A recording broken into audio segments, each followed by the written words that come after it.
We've got two running backs who are hoping for plenty of running lanes on that field today. It's the Lions going up against the Seahawks. With that, let's get you up to Seattle.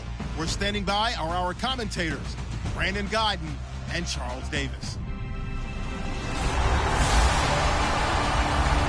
Okay, Larry, we are just south of historic Pioneer Square at CenturyLink Field in the beautiful city of Seattle, Washington. Tonight, on this fine Thursday night, we've got a good one in store between the Detroit Lions and the Seattle Seahawks. Hi again, everybody. I'm Brandon Gaudin. To my left, as always, he's Charles Davis. And, Charles, we saw in the open, we've got a couple of great running backs in this game tonight, each capable of putting a team on his back. And I'm excited to talk about the runners, not just the passers, who have a big hand in who's going to win this game. Both of these guys are do it all. Can run it, can catch it. I can't wait to get this one started.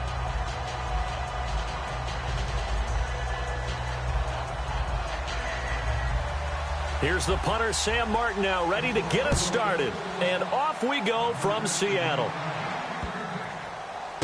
This one taken from the 7. And some good coverage there by the kick team as they'll bring him down at the 16-yard line. And for Russell Wilson, who jogs out there now with his offense, his best year since coming into the league in 2012. Charles, if you just look at the numbers, finishing 10th in the NFL with 4,219 yards passing. Yes, the numbers mean something, but to me it was his best year for other reasons, starting with learning how to play hurt. Had to play with a knee and an ankle injury, which meant he had to play from the pocket more than he could get out there and run around and make plays that way. And he was the focal point of the offense. The running game wasn't there as it had been in the past for Seattle. That's why I thought it was his best year and really accelerated his development as a quarterback in the NFL. And he'll look to further solidify the great season as they host Detroit in round 1 of the playoffs. And this is caught. It's Jimmy Graham. And he's going to get this one across the 30-yard line. There's so many things to watch for when you play defense. And reading your keys, you always hear about that, and having your eyes in the right place. Sometimes your eyes can fool you. How about that play action there? That sprang the big guy, didn't it? Able to dump it over the top to him.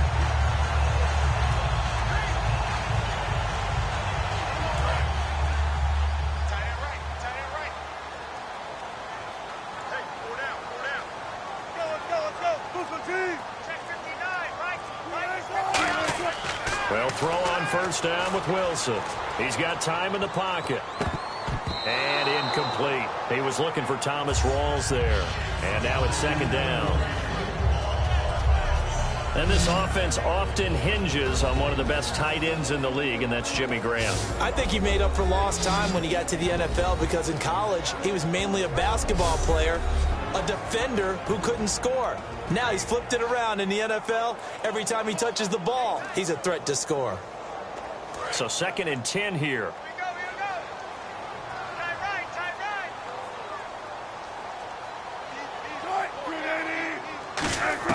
Again on 2nd and 10, it's Wilson. And Graham's got it over the middle. Only 3 yards on the catch. It's 3rd down. And now the Lions' defensive starters. As Darius Slay continues to improve at the cornerback position, he may live up to his own nickname as the Slaymaker.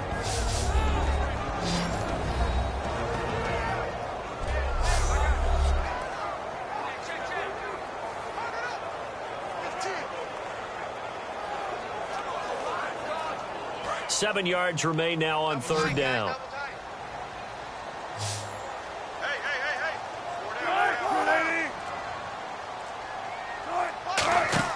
They go play action now. Wilson. And Wilson has it. And he's going to get this down to the 35-yard line. A big 3rd down conversion with a gain of 28. And after that completion, you can understand why so many teams in the league are emphasizing speed on defense at every position. The tight ends have created so many tough matchups now. If you can't run with a tight end as a linebacker, this is going to be the result every time.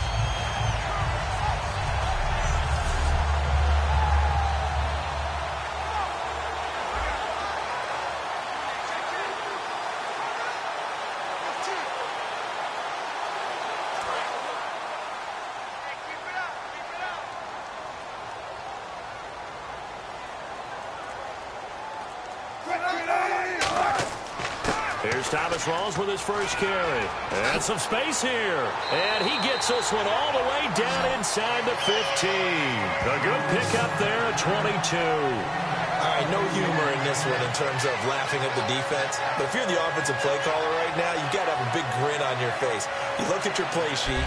Every play you look at is glowing at you. It's almost a neon saying, call me, because you're getting big chunks of yardage no matter what you're dialing up. The balance is really, really good. Pass it for big yards, run it for big yards. Either way, he's got to like what he's doing. Fresh set of downs here.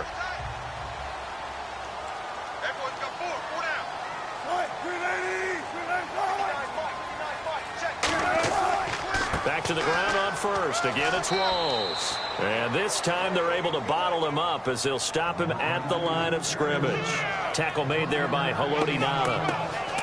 Well, partner, earlier you were talking about Russell Wilson and what he's done this year as the focal point without a solid running game. Thomas Rawls, 349 yards on the ground. Christine Michael is the team's leading rusher. He's not even with the crew anymore. And that just tells you the evolution of Seattle's offense because they've always been a tailback-centric team. Okay, you remember how they went to the Super Bowl. Who carried the football, big-time yardage, big-time production, and Russell Wilson played off of that. Without that this year, he became the focal point, and they became a pass-first team. Well, so many times we look at a short run, and we praise the offense for trying to set the tempo and establish things. But the defensive guys, hey, they just won the battle there. It wasn't a big run given up. They don't always have to absorb the body blows. Sometimes they dish them out themselves. On third down, Wilson. He's got Curse. And he will score. Touchdown, Seattle. Jermaine Curse. An 11-yard touchdown. And the Seahawks take the ball down the field and score on their opening drive. Well, that's how they envisioned it. Get the football to start the game and score it. And I don't know if that was scripted. Was it an audible? Or was it just a play call that they had in their pocket? No matter what, they had the right call on against the right defense, and they end up in the end zone. Stephen Hauschka for the point after.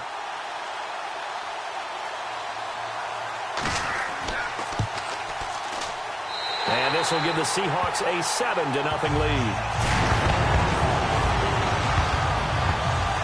So that drive goes 8 plays. And the Seahawks capping it off with a touchdown.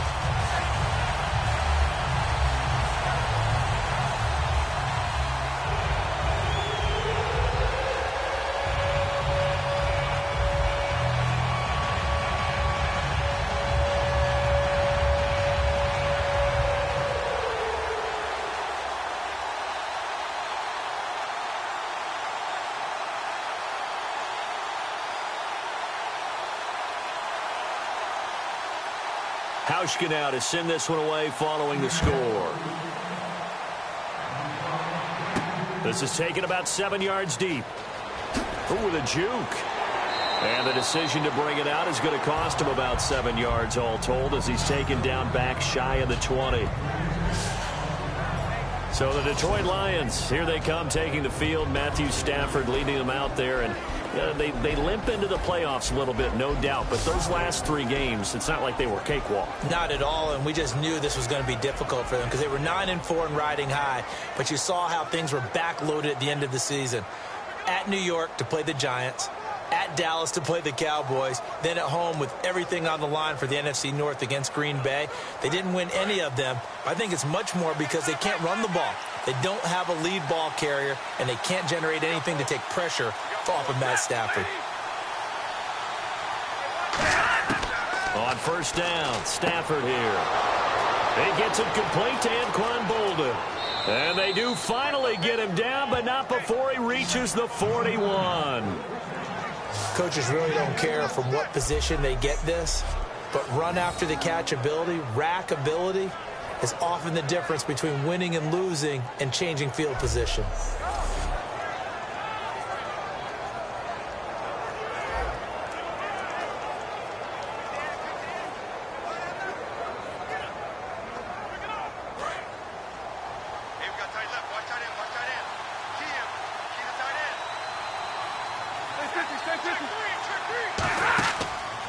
Now the Notre Dame man, this is Theo Riddick. And he only manages a couple here down to about the 38-yard line. The tackle made by K.J. Wright. And on this offensive unit, one guy that's proven himself early in the NFL is Eric Ebron. A very reliable target for a quarterback. They always love tight ends because they're right in their sight lines. If you get it to this guy, though, he can take it the distance.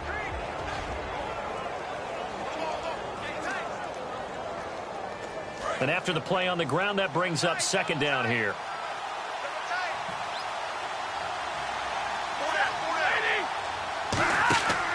They go back to Riddick. And he'll be brought down, losing yardage back at the 40. It's a loss of 2, now third down. So the Lions go backwards there, and unfortunately that's something they saw a lot in 2015. They had the fewest rushing yards of any team in the NFL. As one of those dubious titles that no one really wants to claim. Even teams who say, well, don't worry about running it because we throw it all the time. Being able to run it when you want to is a key to success in the NFL, and Detroit struggled doing that. Throwing on third down, Stafford. He's got time. He hits Riddick underneath. And here he'll be brought down a little shy of the 35 at the 36. So many times you hear today's NFL described as a space game. Get your best players into space with the football in their hands. That's why sometimes you just swing it out to your runner, get him out in the flat, and let him have a chance to make people miss an open field. Now it's Matt Prater on for the Lion field goal try. From the right hash, this from 53.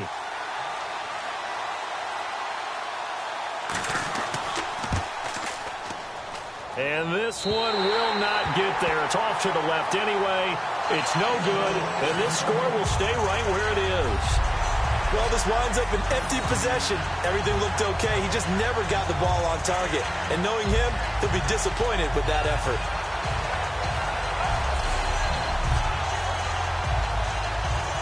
And Seattle now ready to march onto the field. And that last drive, a long drive, but not just that. They had a great air attack going. Do they stick with that?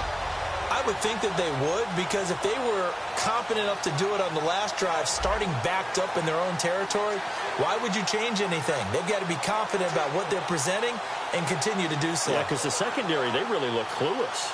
And that was amazing because that drive went and went, no adjustments, and no big plays by the defense to knock the ball away.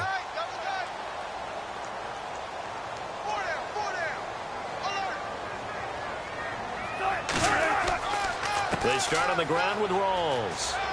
And he's got this one just across midfield to the 49. 8 yards on the pickup, and now they'll have some options on second and short. First play of the drive, let's give credit all around. Excellent blocking, but the guy carrying the ball, he was the finisher. A really nice run.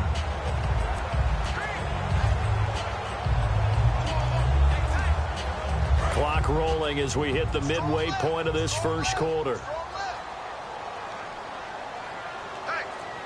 They come out here in the eye. They go again with Rawls. And this time not as successful as he'll get back to the line of scrimmage and no more. And they'll lose a yard that time, and that's going to lead to a third down. And that was a nice play by the defense. And it is tough to be an offensive lineman nowadays, especially if you're dealing with how the defensive tackles have evolved. Their quickness, their agility, their speed has changed the big guys in the middle, the center and the offensive guards. Formerly, they were just power players. Now they have to be light on their feet as well to keep up with the speed of the defensive players. They brought in an extra defensive back here, so probably not expecting a run on 3rd and 3. A good call. They run with a power back, Rawls. And he has the first down yardage before they bring him down right at the 45. On 3rd down, that's a good job of situational football and understanding where the first down marker was and getting there.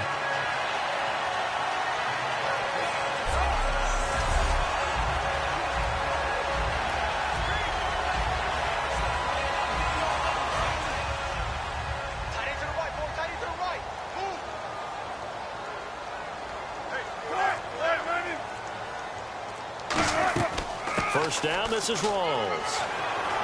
And down inside the 40 to about the 38. A solid run on first down. Gain of 7 leaves him with a 2nd and 3. We are watching a runner having a really nice game. Carrying it very well, Vision is excellent, but boy, look at the help he's getting. Offensive line, I think they're pretty eager to block for him.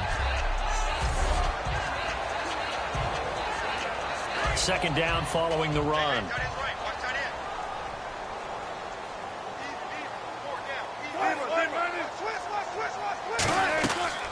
Now a carry for Terrence McGee. Call it no gain that time, as it's going to leave him with a third and about 3 to go. And when you're running the football, one thing you don't want to see is a big boy coming up there to swallow you whole in those D tackles and nose tackles. No, you're actually counting on your big boys to protect you from them. But on that play, the defensive tackle had the leverage, and he won the battle. No gain, correct? No gain.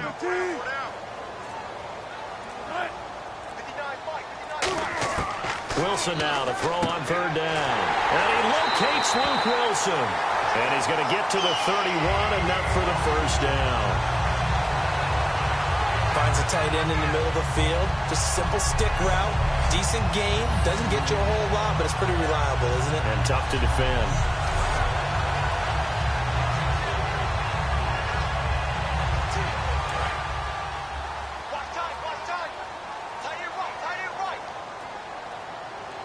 They come out here in the eye.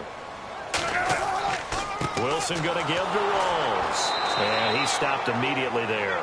Credit him with a 1-yard gain there to make it 2nd and 9. A 1-yard gain can look like a disaster, but it all depends on how the game is going. Is it a series of 1-yard gains running the ball? If that's the case, you might have to start thinking about throwing it a little bit more. But if it's just the occasional 1-yard run, hey, congratulations to the defense. They won that one. Come back and get them the next time. On second down, Wilson. And Graham's got it over the middle. And inside the 20 before he's brought down. Give him 12 yards on that one. It earns him a fresh set of downs. All right, I'm doing my rudimentary math here. That's his 3rd catch here in the first quarter. I don't know if it's just game plan or he's just finding his way open. And maybe a little of both.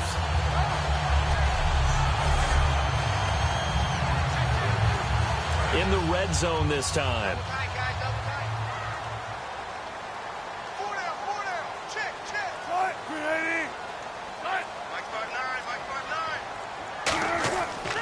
Wilson to give to Rolls. And he'll take this one down near the 15. It's a pickup of 4, and it'll bring up 2nd down. Not a run that you're going to write home about, but still a good first down run. That's what an offense calls staying on schedule. 3 to 4 yards on first down, you're set up very well for the rest of the drive. See if they stay on the ground for 2nd down.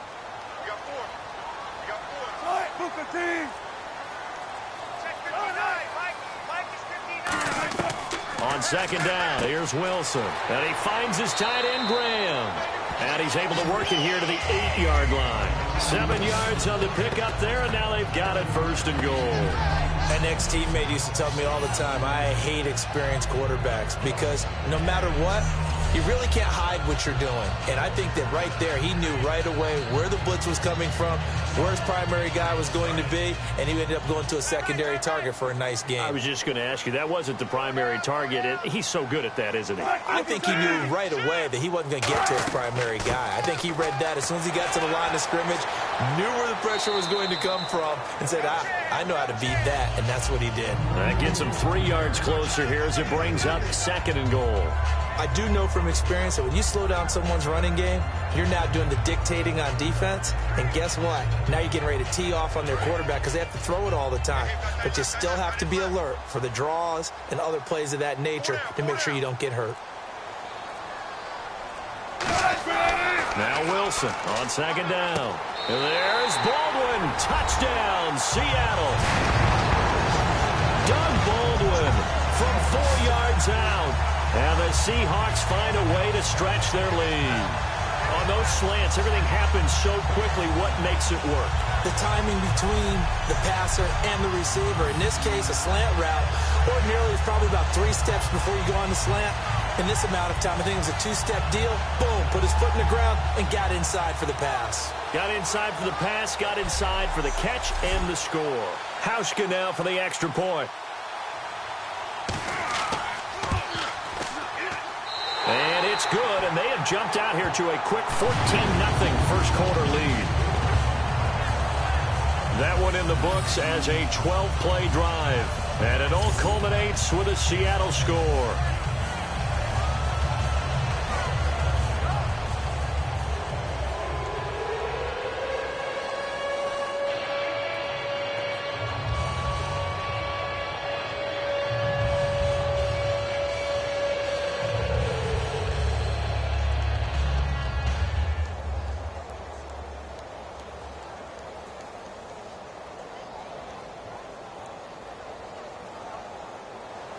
Hauschka now to send this one away following the score.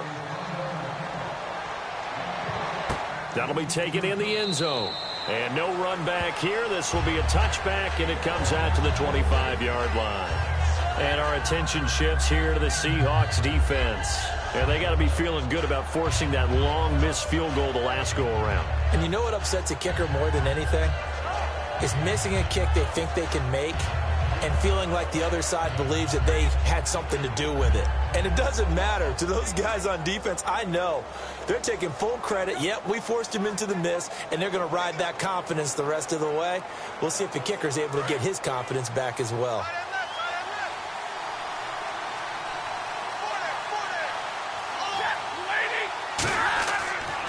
Now Riddick. And he'll fight forward to about the 27-yard line. 2 yards on the pickup there. It'll be 2nd and 8. The Seahawks, here's their defensive lineup. Michael Bennett is one of the best pass-rushing defensive linemen in the game. Normally plays defensive end, but when they go to those nickel packages and he works inside, look out, offensive guards. You got a problem.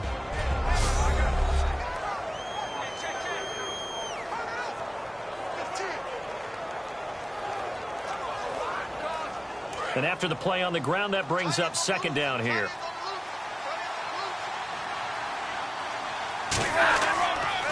Here's Riddick. Looking for a cutback lane, but nothing there as he's met at the line of scrimmage. They'll lose a yard, and it brings up 3rd.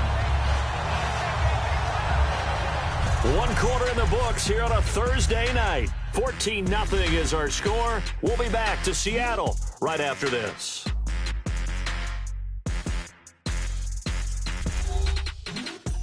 The NFL on EA Sports is brought to you by Head & Shoulders. Shoulders were made for greatness, not dandruff. Here with Charles Davis, Brandon Gaudin, as the Lions are in possession of the football here to begin quarter number 2. They're staring up at a 3rd and 9 to start it out.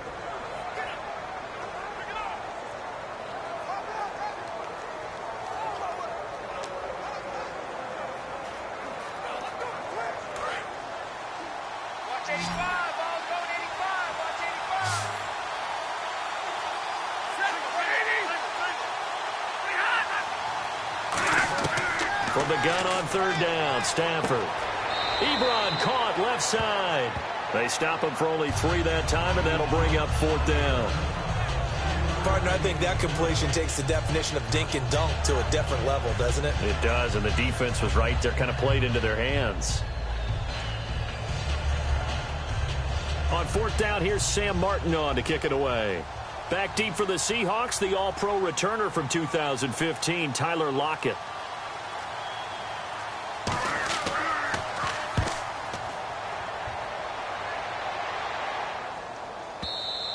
And problems spreading to the punt team now. This one goes all the way into the end zone on the fly, so that'll come back to the 20. As Seattle now ready to march out of the field. That last drive, it was a good mix. Run, pass, defense on their toes.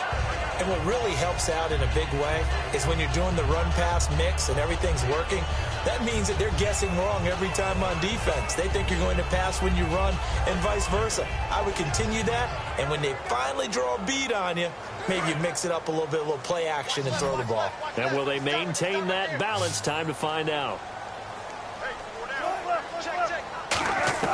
Throwing now, Wilson on 1st down. He hits Baldwin right side. It's a gain of 14 there, and that'll be good for a Seattle 1st down. Doug Baldwin's gone from undrafted to one of the top targets in the NFL, but he still has that monster chip on his shoulder, still doesn't get the respect he deserves. Just ask him. And he finished 11th this year in receiving, which means he's just outside the top 10. which I think will motivate him further in the playoffs. Yeah, I was going to say maybe that makes the chip a little bigger come playoff time. I'm not sure Doug Baldwin's chip can get much bigger, but boy, does he translate into excellent play. They'll run it now out of the gun. And he will lose yardage here to the 31-yard line. It's a loss of 2 there, bringing up second down.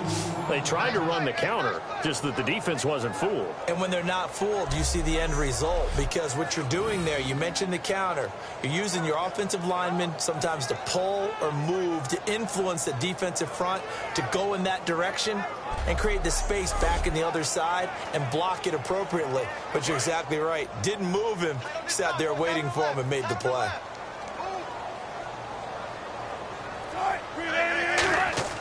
On second down, Rawls. And he'll get this up only to about the 33. 1 yard officially on the pickup, and it'll leave him with a 3rd and 11. You know that old expression, it's not my night? It hasn't been his so far. I don't know if the legs are a little bit heavy. Sometimes having to hang out all day and play doesn't exactly play to your advantage, but it's been a tough go for him. And every time he looks up, somebody's there defensively. That was the same case on that play. On third down, Wilson. To the sideline, and a nice catch there. Made sure the feet were inbounds, and they were. He'll wind up being stopped for no gain, and it'll lead to a 4th down. Usually the offense has an answer to anything a defense throws at them, including a safety valve. And that's what they did on that play. They went there, but the defense still made an excellent play and held them to no gain. So on 4th down, here's the Canadian-born punter John Ryan to kick it away for Seattle. Back deep is the former Seahawk, Golden Tate. This is fielded at the 27. 12 yards on the return that time, and the Lions will take over. And Detroit getting set to go now. And 3 and out on the last drive. No points on the scoreboard. A little soul-searching now? I would say so, and they need to help out their defense a little bit. They've had to be on the field a lot more than normal, put them in some tough spots. But what's the old adage? When you get another chance, it gives you a better chance to do it right.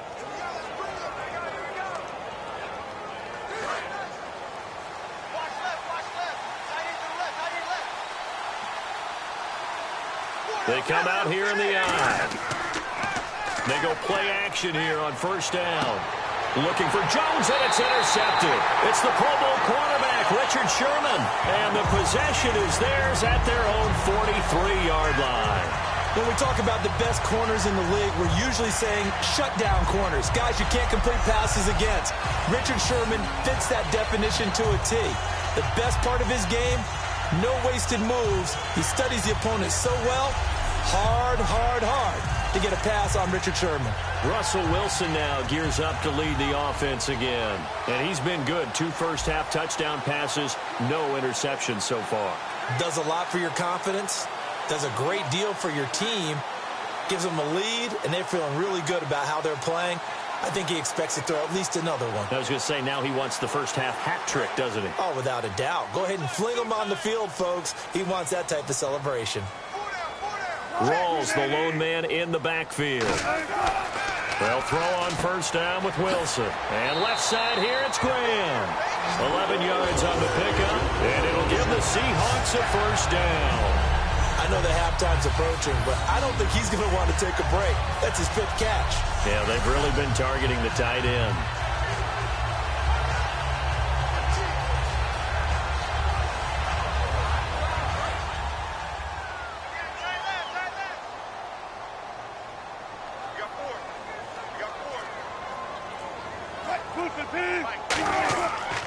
They give it to Rawls. He finds some open field here. And he's going to be stopped at about the 37.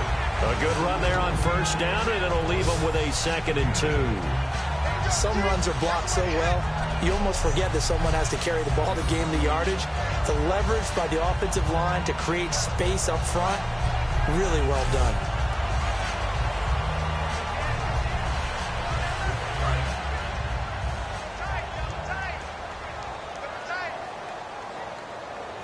They come out here in the eye. They stay on the ground. Rawls again. And he is met at the line of scrimmage, and he goes down right there. And they'll lose a yard that time, and that's going to lead to a third down. That play almost seemed like a baseball play. See ball, hit ball. But in this case, see guy with ball, tackle guy with ball.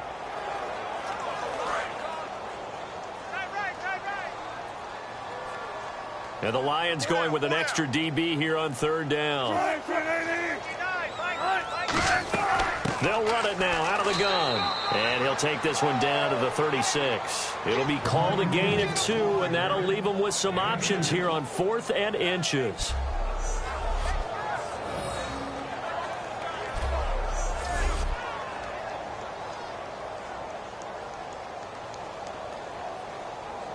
On is Hauschka now for the Seahawk field goal.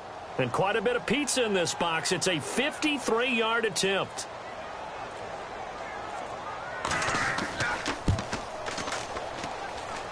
And this is good. It was running out of gas there at the end, but he winds up getting just enough on it.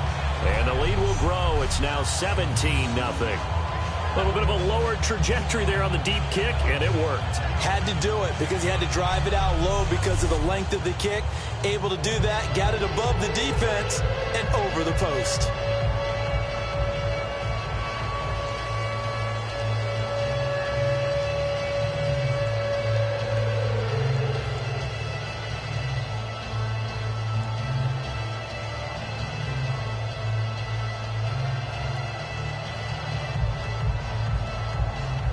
Now after the made field goal, Hauschka back out onto the field to kick it away. Andre Roberts now to return it. Taking it right down Broadway. 20, 10, 5, touchdown, Detroit. Andre Roberts, 91 yards. And the Lions are able to draw a bit closer. Such an electric play, so much fun to watch, and you need all 11 guys in sync for that to be successful, don't you? Without a doubt. That's teamwork, to be able to put it all together. But that play is really probably the most exciting 10 seconds in football.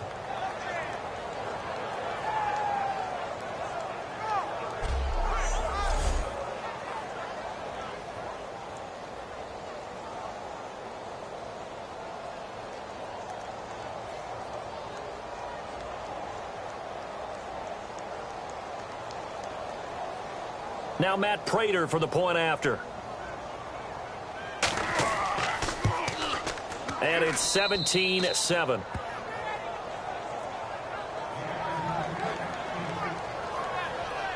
So he fielded the kick at the 8 and never looked back. A great return all the way to the end zone. 92 yards all told.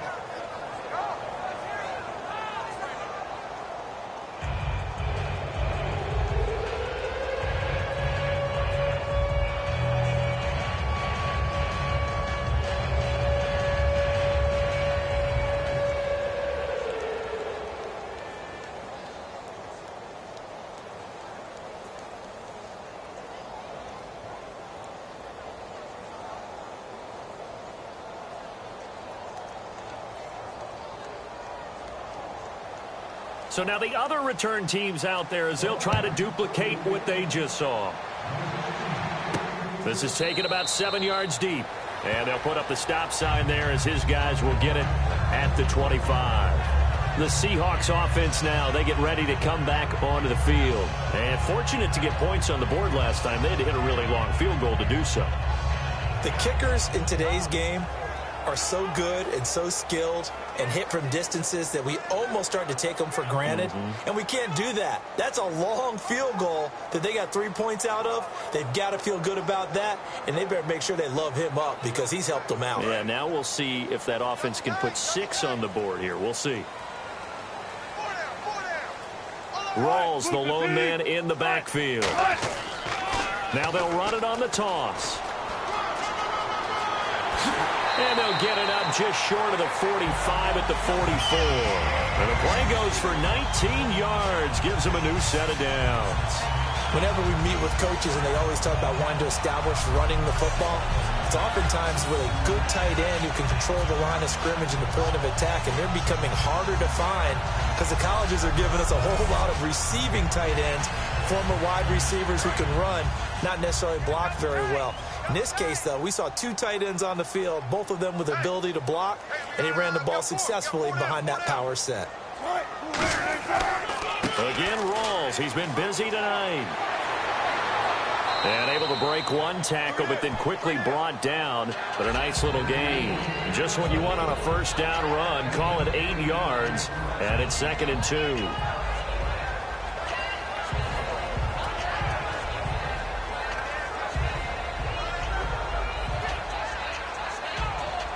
Offense in a good spot here. 2nd and 2.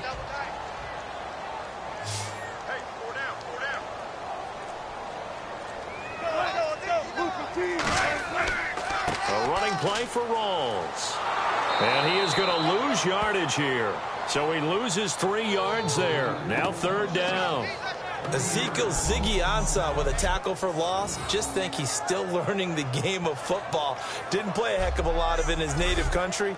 And at BYU was just scratching the surface before he hit the NFL. Yeah, from Ghana, where he really liked soccer and basketball, but football's okay for him, right? Yeah, I think it's worked out very well. Drafted on potential, he's realizing it here.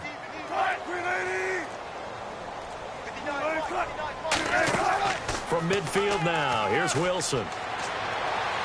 He's got Curse. 15 yards there for number 15. He's such a good route runner. Shows it there on 3rd down. Very proficient and a good pass. And you know what I've observed over the years in the NFL? The better a route runner you are, the more confidence your guy's going to have in you to go to you in important times because he can trust you being in the right spot, and they connected there and picked up a first down. So here, the men in charge are going to be looking at whether or not the receiver had possession of the ball as he went out of bounds. And they have to make sure that the receiver got both feet down in bounds as well.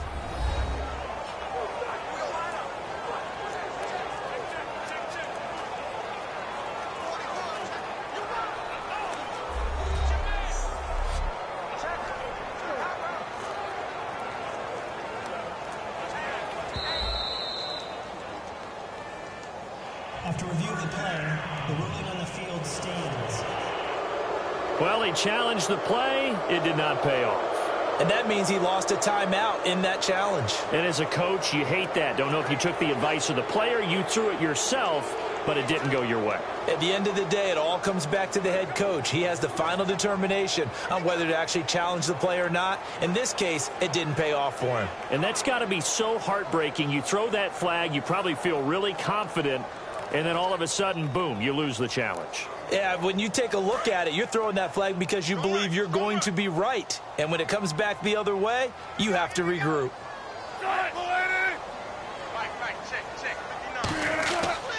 They'll hand to Rawls. And not much running room. Down to the 32. And give him 4 yards there. It'll be 2nd and 6. Some of the most unselfish players on any football team, defensive tackles, because we ask them to just eat up blocks and allow other people to make tackles. But when he can make a play himself, as we just saw there, that's a big day.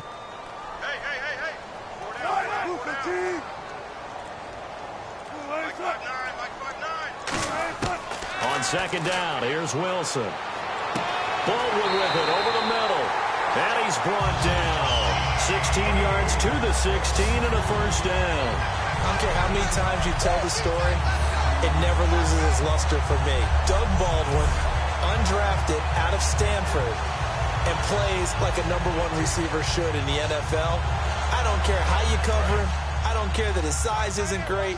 He's the one that typically comes up with the football. Absolutely. His roots go all the way back to Gulf Breeze, Florida, where he's from, right on the water near Pensacola, and then, of course, to Stanford, and, boy, he's been good. And he's going to be hemmed in and brought down right at the line of scrimmage. Officially no gain on the play, and it's 2nd down. Well, he didn't make headway on that one, but he's had plenty of carries all night long. I just wonder if maybe he's a little bit tired from toting the rock that much.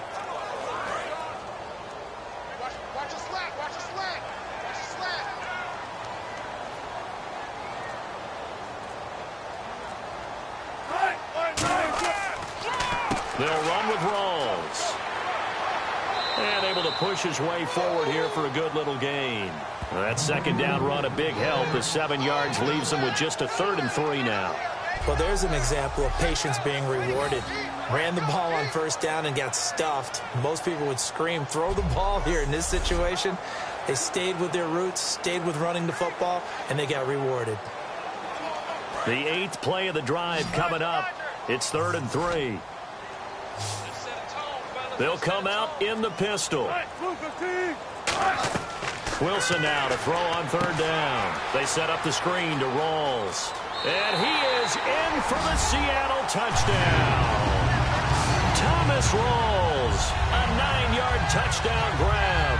And the Seahawks add on to their lead.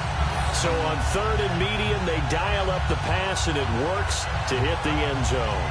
And it's really not a surprise to me. That's a throwing down in the NFL because of how tough it is to run the football.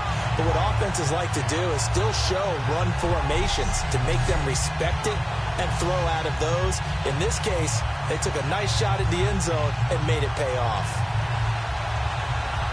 Now Hausch can attack on the extra point.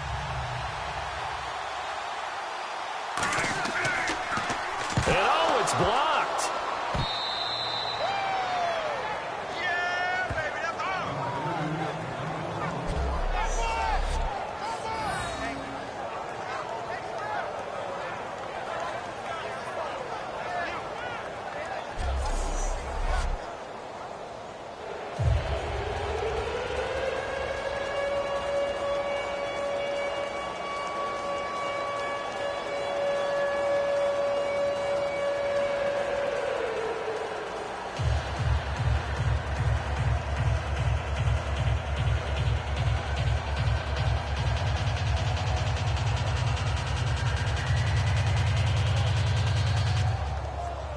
Hauschka now to send this one away following the score.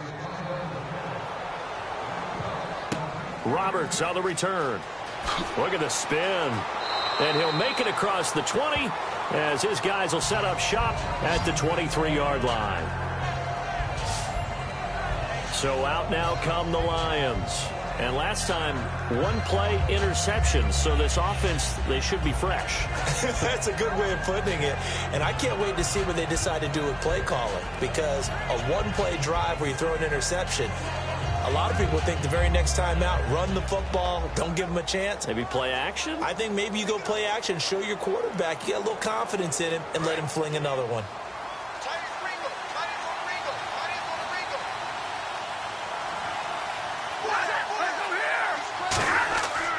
On the ground, it's Reddick. And not much there. Maybe a yard up to the 24. And that's the type of play that'll fire up a defense. Hold them to 1 yard on a first down run. It'll be interesting to see if the offense decides to press the run at all or if they'll abandon it now after gaining only 1 on that play.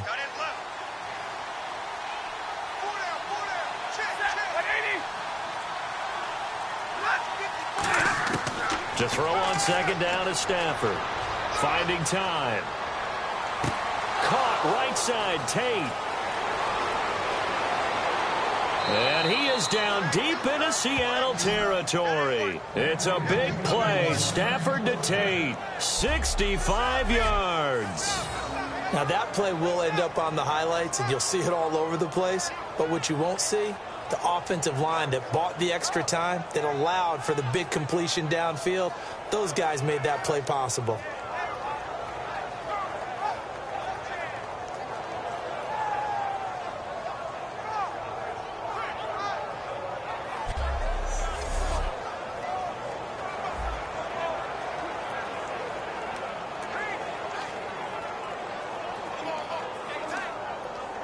Offense comes to the line now, 1st and 10.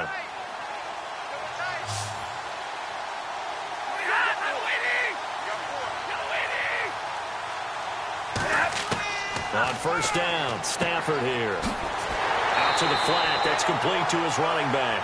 That's going to go as a loss of 2, and it'll be second down.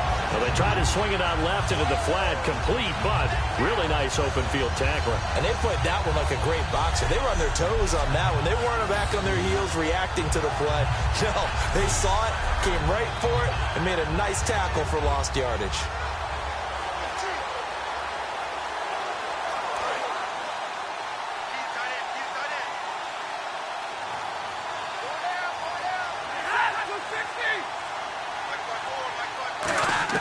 Here's Stafford now on second down. He hits Riddick underneath. 6 yards on the pickup, and it'll be third down. And at his size, he's a smaller back. You can get him to football. He can kind of get lost, make someone miss. It's good for him. Yeah, it's great for him. I like what you said there. Sometimes he gets lost in the traffic a little bit, but get him out in the open field into some space. That plays to his strengths the best and keeps him out of it where all the big boys are, you know, make someone miss in the open field. Now Stafford surveying the field. And probably the wise decision there. No one open. He just throws it away. And that keeps the field goal on the table as it's fourth down. Now, they've got to be a little frustrated here to not complete that on third down after having such a long drive going. Hey, you're talking about going over 70 yards on the drive. Yeah, did you say a little frustrated? Very frustrated. Yeah, I'm with you on that. I'm very frustrated. There's no doubt about it. They thought they were going to have a chance to cash in the end zone. Now it looks like it's likely a field goal attempt. And Prater's kick is on the money. It's good. And high fives for that one as that drive ends in 3. So a good kick that time, and he's able to redeem himself from the previous miss. And fortunately for him, he got the chance to do that not long after missing the first time. Sometimes a whole game goes by, and you don't get that chance at all. So you keep it with you till the next time you take the field.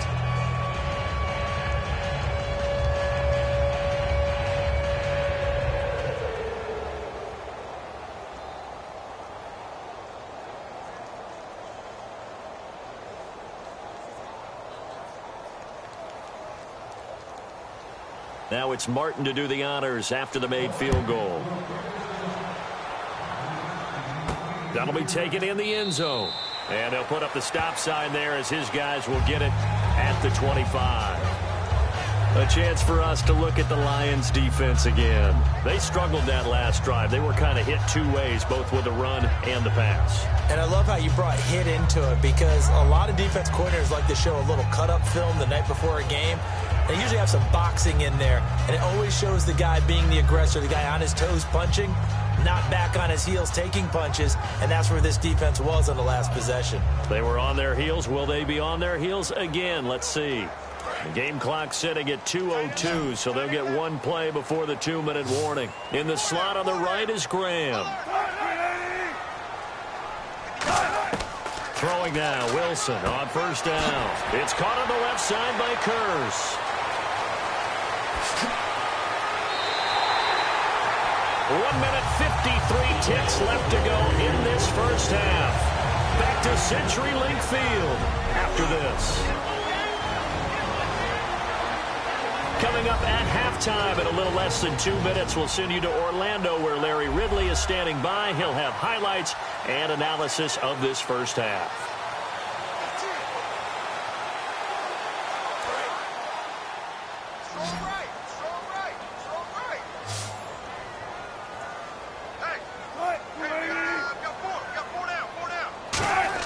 Now Wilson on first down. And he will score. Touchdown, Seattle. Doug Baldwin with his second touchdown here in this first half. And the Seahawks find a way to stretch their lead. Now he's having a nice little first half here, partner. And it's a first half that leaves us anticipating what can still come. I mean, 2 touchdowns already here through the second quarter. There could be plenty more before this game is over. Here's Hauschka for the extra point. And that one pushes the lead up to an even 20.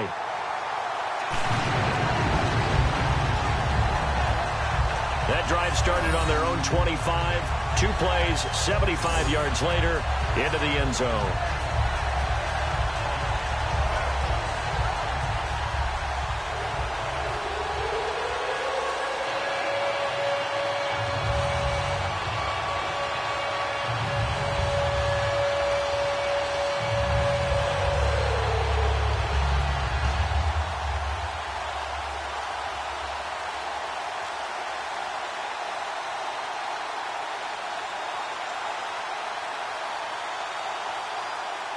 Hauschka now to send this one away following the score. Roberts on the return. And he'll He'll take it up past the 25 to the 26-yard line. The Lions offense, they get ready to head back onto the field. And last time they got 3 points, but it was a chip shot field goal. And when you go to the sideline after a chip shot field goal, maybe the offense not too happy. It's a balancing act, isn't it? Because you're exactly right. They're none too pleased that they didn't punch it in for 6 points. But they also have to remember they did put points on the board. 3 points is 3 points. And in this league, you take points when you can get them. Not easily done.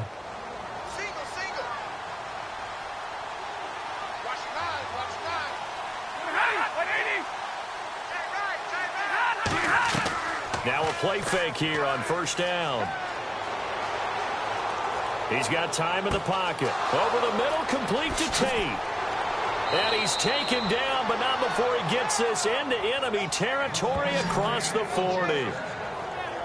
There will always be a place for methodically marching the ball downfield. But when you can pick it up in big chunks and strike like that, have explosive plays, that's often the difference in winning and losing. Those types of plays that can knock a defense off balance, that'll drive a team towards a victory.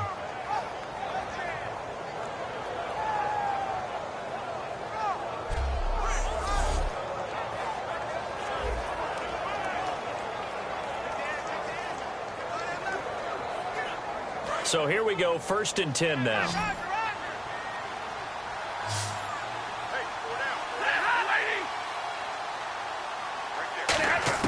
On first down at Stafford. And the reception made over the middle. This is Bolden. A good pickup there. 8 yards on the first down completion. Now whistles come in. We're going to get a timeout here by the offense. So that means they're down to 1 remaining here as we head toward halftime. So the offense takes the timeout, and they are back out and ready to rock.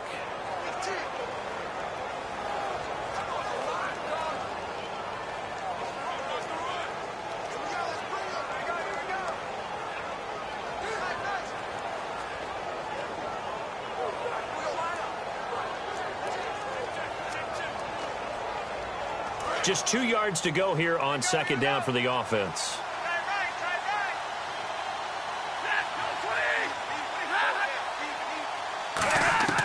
On second down, here's Stafford. And an incomplete pass. That'll stop the clock here with just under a minute to play in half number 1. There's so much precision in an offense, especially when you're throwing the ball. And in an out route, plenty of it. How about the quarterback hitting his back foot, ball's out of his hands, receiver making his break, making his cut.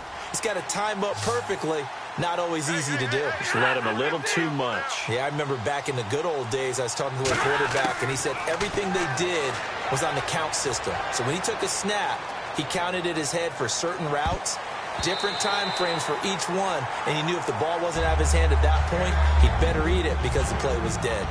Well, partner, I think the defensive fellas got the memo, and they decided to cover him on that play. Yeah, he's already up over 100 yards in this game. They tried a deep shot, couldn't get it. Yeah, when you've had that much success, finally someone said, let's try and put a stop to it and put people on him.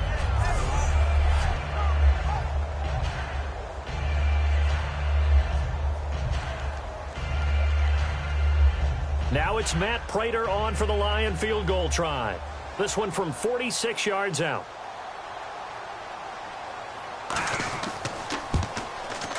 And Prater's kick is on the money. It's good. And the drive will wind up yielding 3. So good snap, good hold, and that one's right down the middle. Never in doubt.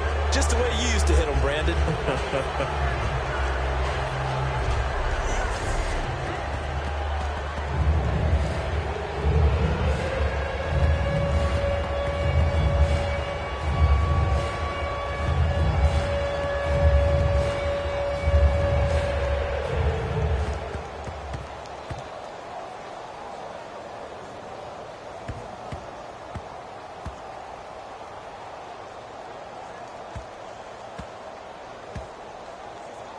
Now it's Martin to do the honors after the made field goal. That's fielded in the end zone. And no run back here. This will be a touchback, and it comes out to the 25-yard line. The Seahawks offense now, they get ready to head back onto the field. And we'll see how this is played. Offensively, they've got the lead. Not a whole lot of time left. What do you think, Charles? Well, it's tempting to try and add to your lead, but a mistake there, that could change things in a big way. I say go ahead, take the knee, get on out for the half.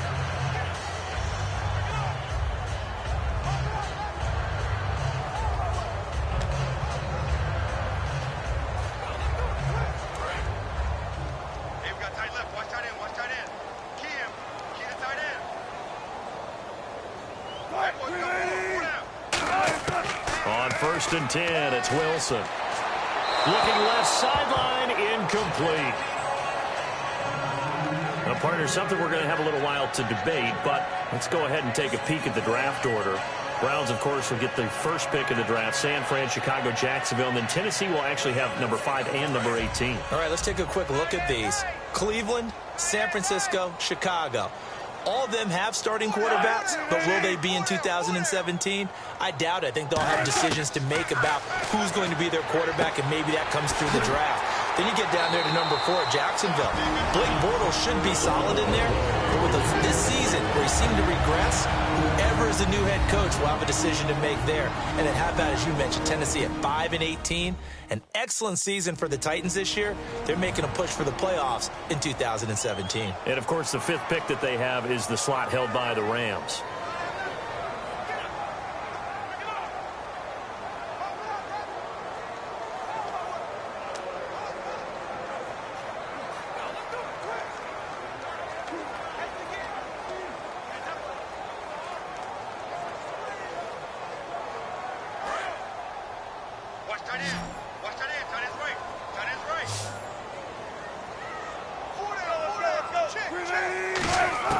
On 1st down, Wilson. He's got time. And the tip there altered the ball flight, and it falls incomplete. It'll be 2nd down. Well, you know what we need to do? We need to give a hat tip to 2 guys that are riding off into the sunset. Steve Smith and Robert Mathis both have announced the end of their careers. Let's start with Robert Mathis. You see all the tributes coming from around the league. Everyone talking about what an exceptional pro Robert Mathis has been throughout his career. And the guy has over 120 sacks in his career as well. And how about Steve Smith? Came into the league as a punt returner and became a WR1. How about that? One of the all-timers. I think both of them are going to merit Hall of Fame consideration, and both of them should get plenty of votes. Toward the sideline, and look at that catch. Dragging the toes, and that's going to be a 1st down. Well done. And now with that completion, he's north of 200 yards here in the 1st half. And he's going to break our statistician, Marvin, isn't he? Because Marvin right now is just tallying it up. Hope his hand doesn't hurt too much doing this or keeps hitting the calculator. But my goodness, what a start he is off to. By the end of this game, he could have monster numbers. He just wants to continue to be accurate. Now the offense lining up 1st and 10.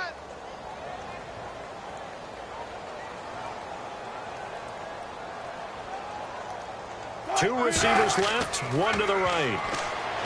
Now it's Wilson, and he just gets rid of it, throws it away.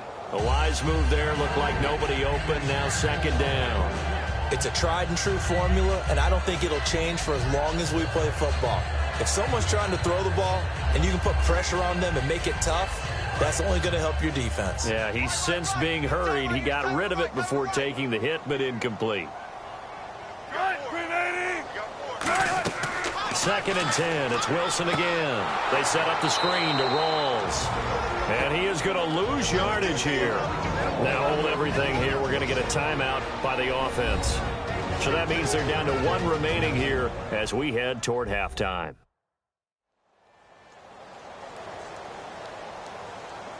And we're back. The offense had a chance to talk things over. We'll see what they come up with here on this next play.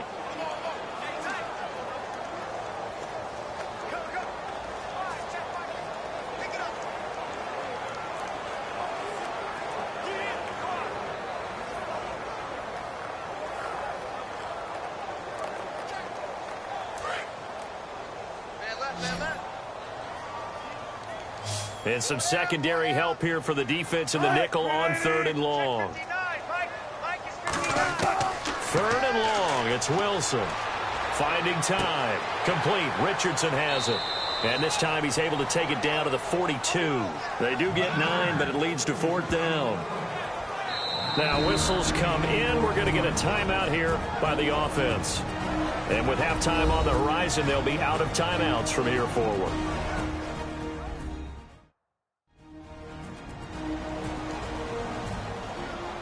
So we're back in the offense getting set following the call of that timeout.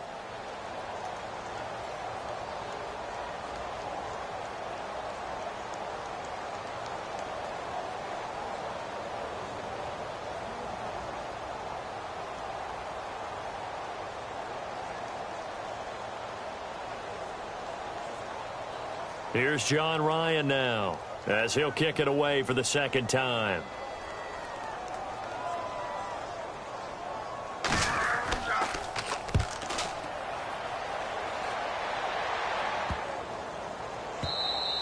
And that one hits a little too close to the goal line, and it continues into the end zone for a touchback. Thanks, Brandon, and welcome to our EA Halftime Report. I'm Larry Ridley.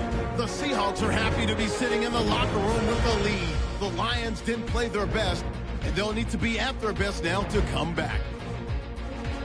Here we go. Let's do this. Here's your first half highlights.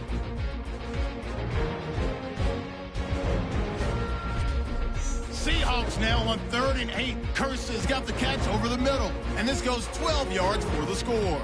That takes the lead up to 7. Hauska set up to kick it away. Roberts going to get a chance to make it happen here, and he'll take this all the way for a touchdown, cutting the deficit to 10. Seahawks take over late in the second. Middle of the field, Wilson will find his mark, and he'd cap off the 10-play drive with a TD. Staying late in the second, Curse is wide open, able to make the grab, and he'll be tackled at the 31-yard line. Staying late in the second, Wilson's got the completion out of the gun, and this will go as a touchdown. That takes the lead up to 20. That'll do it for us here at EA Sports Studios. Let's get back out to Brandon and Charles for the call of the second half. Brandon.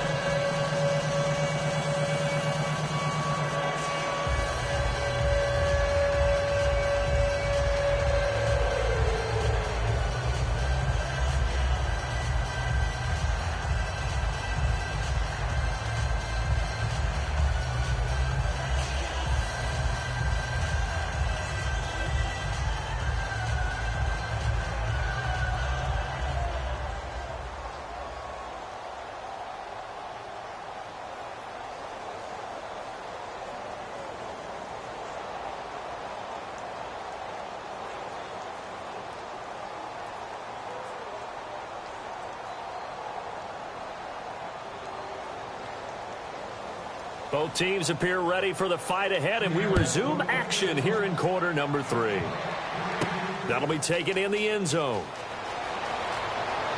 And he'll bring it a few past the 20 to the 23-yard line. And the Seahawks defense working their way back out onto the field. They've got the lead here as the second half begins and looking to set the tone. I used to love those types of halftimes because you knew what was coming. When you're winning, coaches are usually a little more aggressive with you and telling you what you did wrong. But because you're winning, it kind of rolls off your back. So you just go back out and play the same way you did in the first half, trying to shut them down. Looking to do more of the same.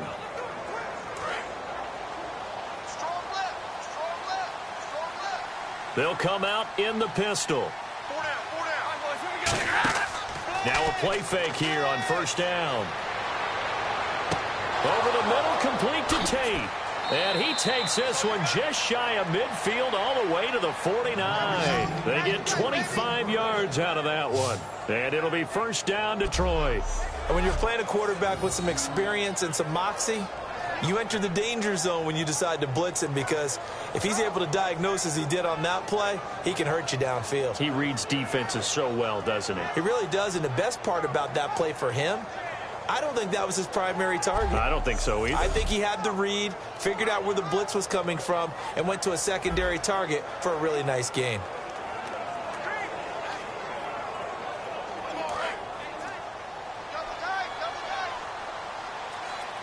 Again, we'll see the pistol here.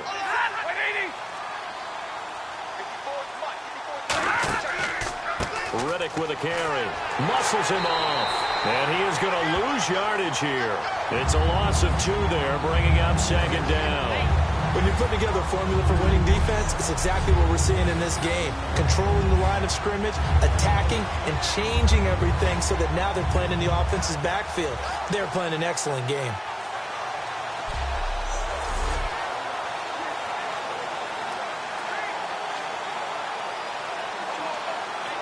And the offense moving in the wrong direction here now as they face a 2nd and 12.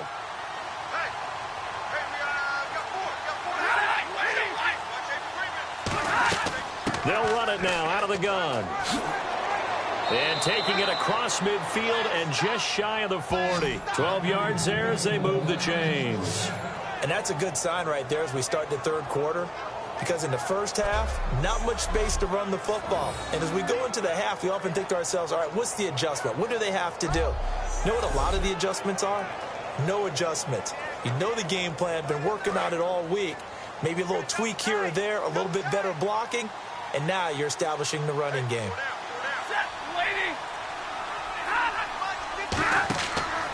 They'll give it to him right up the gut. They'll fight forward for a couple down inside the 40. And credit the tackle to Cliff Averill. Partner, we know today's NFL is really built around the guy throwing the football. But these short runs, they still pay dividends because they can take their toll on a defense and they can add up as the game goes along. You control the clock, you control the ball, and that way you often control the game.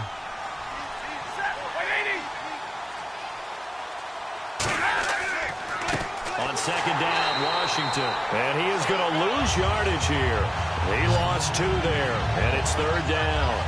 We just saw another example of how the defense is winning this game. Really at the point of attack, the offensive line is just getting pushed around. I think now as a play caller, you got to give them a little bit of help. Maybe keep your tight ends a little bit more. Maybe the running backs help you a little bit with the pass blocking. But you've got to help them get some confidence because you can't abandon the play calling right now. A nickel look by Seattle on 3rd down. Yep, 5 defensive backs now. Throwing is Stafford, surveying the field. And incomplete. He had nowhere to throw, so he just tossed it away. But that brings up 4th. Partner, how many times have you heard it? Pressure creates diamonds, right? But it also bursts pipes. And on that one, that's what they got. They got after him, and he was fortunate just to get rid of it. Yeah, he just had to chuck it away.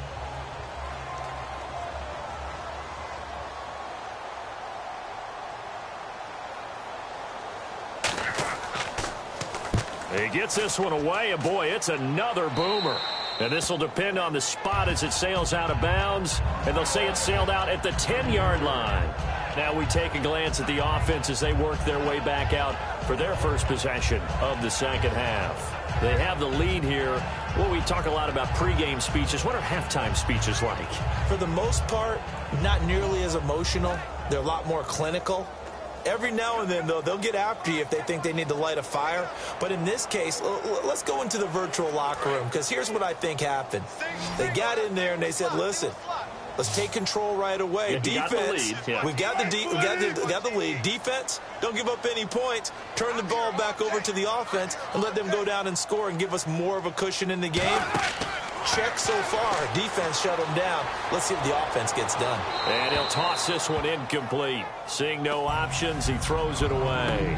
Hey, while we have a moment here, wanted to ask you about the Raiders and Texans game. Can you remember a time in the playoffs when you had 2 teams going up against each other with such precarious quarterback situations? Normally, it is one team, and the other team, that's where the focus is. You remember a few years ago when T.J. Yates was the quarterback for Houston in the playoffs, and he actually won a playoff game. But in this case, as you noted, both of them. Oakland, it looks like it's going to be Connor Cook, the rookie, taking the first snap for them, although Matt McGloin's still a possibility. And then on the flip side, it was announced by Houston that Brock Osweiler's reclaimed the job because of the injury to Tom Savage. You're exactly right. Precarious quarterbacking as they head into the playoffs. Really good defensive effort. They were all over that little swing pass out to the right side before lost yardage. Terrific read. Better execution, and done with a lot of enthusiasm, wasn't it? Absolutely. They saw it all the way, ran to the football, and caused a nice play for lost yardage. 3rd and 11, 5 in the secondary now. Nickel look. On third down, Wilson. He'll dump it off to Procise. And the broken tackle helps lead to a first down gain. They give him 14 yards that time and a fresh set of downs. And I know you can't really see it, but that play spells frustration with a capital F for the guys on defense. They covered everyone else, end up going to the running back out of the backfield, and he picks up a back-breaking first down.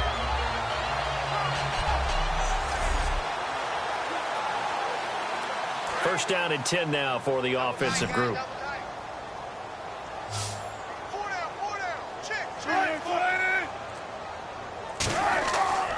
Rawls. And he'll get this one up to the 26. Call it a gain of 4 on first, and that'll make it second down. We always like to talk about defense in terms of levels. First-level defensive line, second-level linebackers, third-level defensive backs. On that run, that was what we call a first-level run, and it was stopped by a second-level player.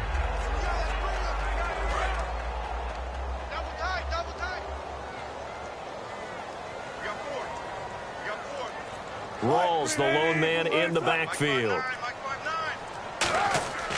He'll get the football here.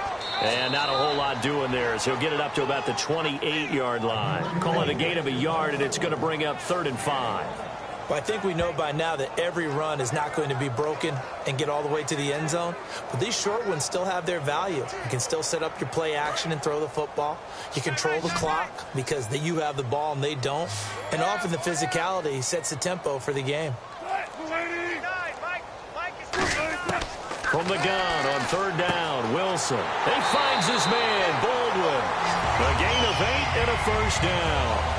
And Brandon, from our time in college football, where receivers weren't running the traditional NFL route tree, one thing they did learn, find open areas, find soft spots, and set up and catch the ball. And I think we just saw that there. Yeah, we saw that indeed, picking up the first. Looks like the defense in press coverage here.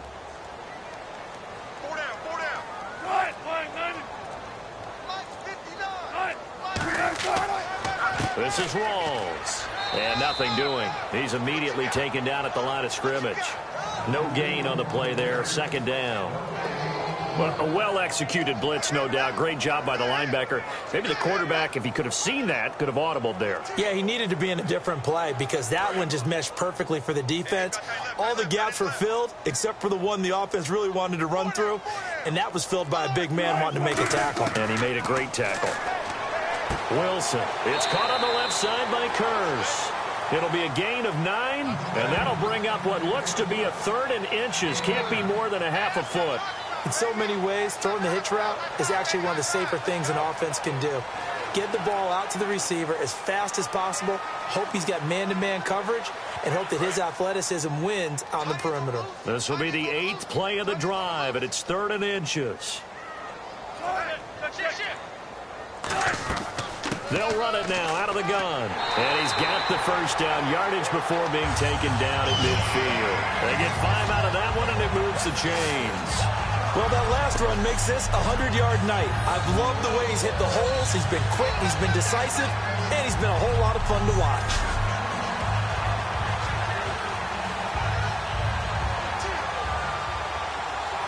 So they pick up the first down after the run, and now they approach for the fresh set.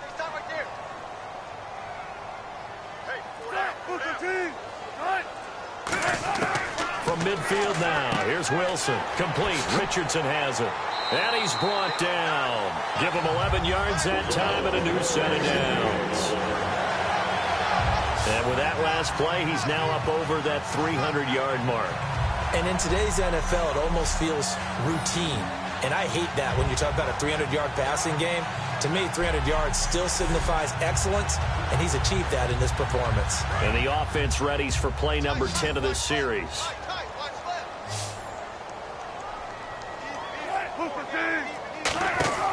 Throwing now, Wilson on first down. And seeing no options, he just tosses this one away incomplete. Now that'll bring up second down. Well, the numbers have been good in the passing game, and certainly a big reason why they have the lead. But now here, third quarter, maybe go to the run game a little more? Yeah, perhaps. I mean, after that incompletion, a little credit to the defense for shutting them down on that play. Maybe you try and run the football a little bit more in this spot, but they have to feel good about how they've been throwing it overall. Back to the ground attack. It's Rawls. And he'll be brought down just outside of the 30. Second down, a little more productive than first. 7 yards on the gain. It gets him to 3rd and 3 now. Well, this play sequence was really kind of called in reverse. Incomplete pass on 1st and 10. Nice run on 2nd and 10 when probably everyone was expecting them to throw the football. Now, if you're the defense, what are they going to do on 3rd down? You're a little off balance. And this seemingly endless drive continues.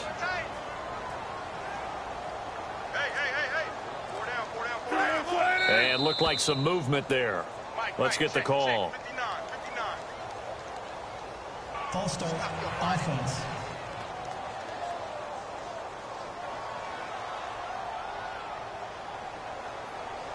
Still 3rd down.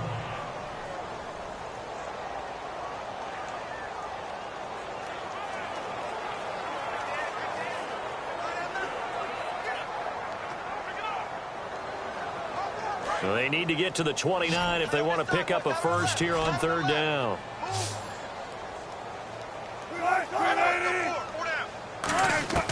From the shotgun, Wilson. And he'll just toss it away. So he throws it away, and that brings up 4th down.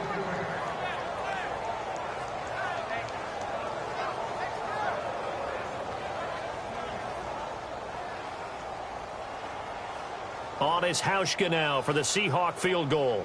And quite a bit of pizza in this box. It's a 53-yard attempt. That's on target, but it's no good. He had it on line, but it came up just shy of the crossbar. And this score will stay right where it is. Well, he's got a big leg, and when everything comes together, he can certainly hit from long range, but this one's going to come up just a little bit short. A very good effort, though. The Seattle defense getting set to go. They did their job last go-around, forced the punt, hoping for more of that here. They got off the field. That's exactly what they wanted to accomplish. Get off the field, turn the ball over to their offense, and kick back and enjoy a little bit of water and rest before they have to go back out there again. Back out there now and hoping to hurry up and get more water and rest.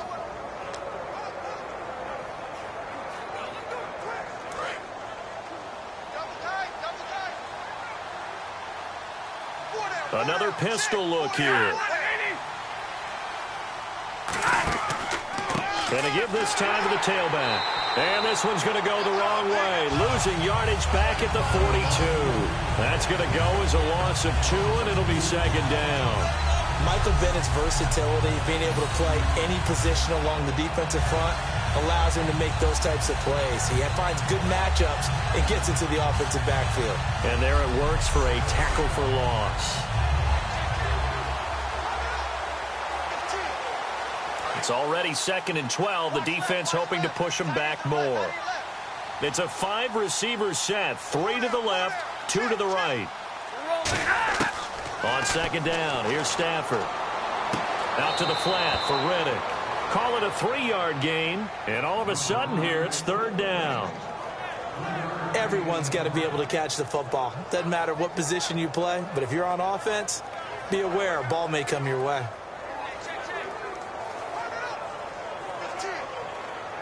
And you would have to think an obvious passing situation here on 3rd and 9. They come out 5 wide, 3 of them to the right side. Throwing on 3rd down, Stafford. And he connects with Ebron. They get 9 yards there, and they get a 1st down. Partners, a lot of fun watching the NFL now, isn't it? Because when the big fella runs routes, it used to be when we were kids, he'd run about 3 different routes, and that was it. Now he can run anything and catch the balls we just saw there.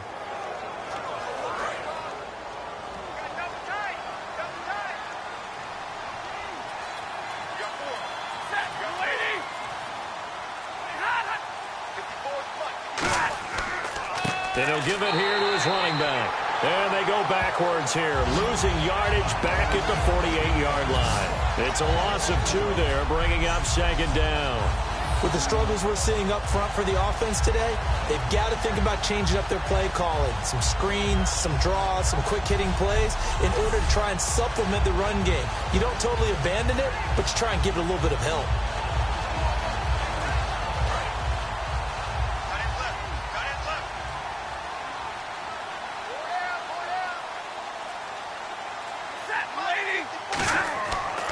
And they'll go ground game here with a tailback. And he's going to get this one down near the 45-yard line. It's a gain of maybe 3, but it's going to leave him with still about 8 or 9 to go on third down.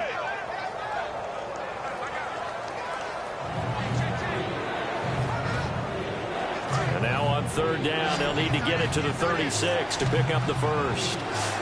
They come up in an empty set. 4 wide receivers, 1 tight end. Now Stafford. And this is going to be incomplete. The veteran Andre Roberts is the intended target, and it's 4th down.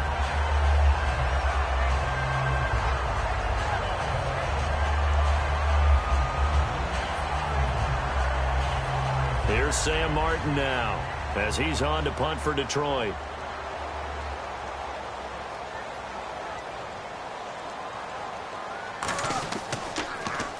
Averaging 50 yards a boot so far as this one's away. And it's out of bounds. Now we'll see what the side judge says. He says out at the 8-yard line. Here's Russell Wilson and the Seahawk offense now getting set to go again. So, Charles, there are the numbers. What's happened here? Defensive adjustments that's caused him to sort of fall off a bit? I think so. That has to happen. You've got to make some changes because in the first half, they were pretty effective. But the second part is sometimes when you're doing really well, you get off your game a little bit. You get off the gas a little. You're like, okay, we've got this thing. And that's not necessarily the case. Maybe right now, someone just needs to tell a joke in the huddle, loosen things up, and get their big guy going again. And a short pickup here as he'll get across the 10 to the 11-yard line. Give him 3 on first down. It'll set up a 2nd and 7. Well, that's not a run that's going to make any of the highlight tapes, but they've been moving it well all game on the ground. This is another one that keeps them moving forward.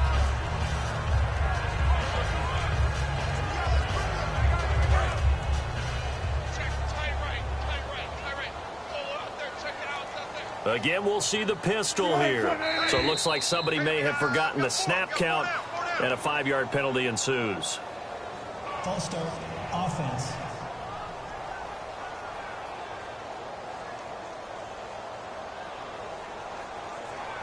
Still 2nd down.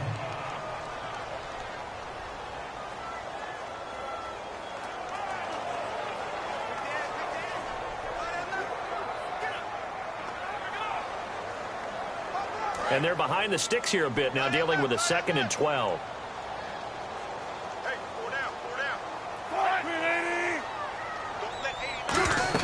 Following the penalty, it's Rawls. And some room for him there as he'll take this up to about the 15. A nice job there as he rumbles for 9. And it'll be back to a 3rd and 3. But you've got to give kudos to your offensive line and the guy carrying the ball because they were in a 2nd and long situation. It seemed pretty dire, but they brought it back to 3rd and manageable with that run.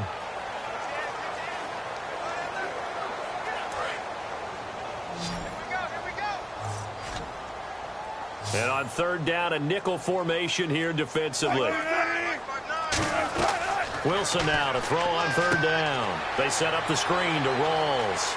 Oh, he breaks a tackle, and he's got an alley. And he's able to pick up the first before he's taken down at the 27. Let's give a little credit there. The offensive play caller sensed that the screen pass was available. Whenever you're getting a lot of heavy pressure towards your quarterback, that's when you're thinking about running the screen and using that pressure against the defense. And it worked very well there for a first down.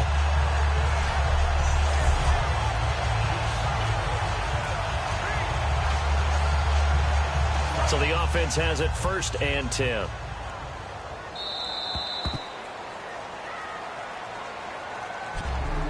One quarter remains here in this Thursday night matchup. We'll return with more after this. You're watching the NFL on EA Sports. Back now in Seattle, Washington. It's the Seahawks with the possession. They also have the lead here as we get set for the 4th and final quarter.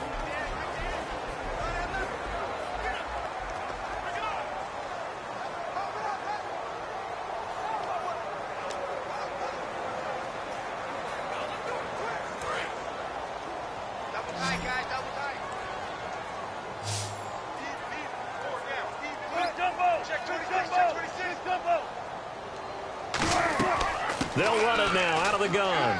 And they will stop him after a fairly minimal pickup. Give him a couple on the carry there. 2nd and 8. And in this situation with the lead 4th quarter, they're liking keeping the ball on the ground, I'm sure. That's just smart football, but you know the defense has to know it as well. They've got to stop them here. So now we're going to see that loading the box in a big way. 6, 7, 8, 9, whatever it's going to take, puts a little bit more pressure on your big offensive line.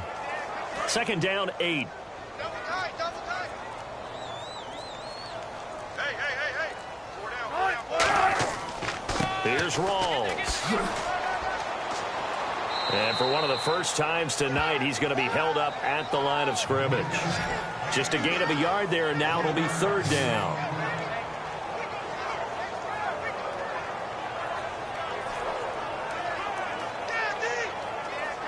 So they run it on 2nd down. Now let's see what 3rd down brings here for the offense.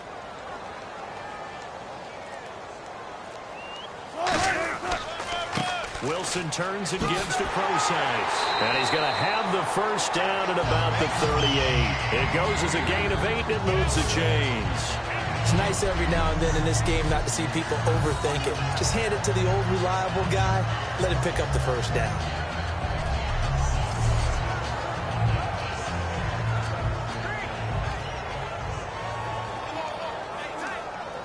And here comes play number 6 on this drive.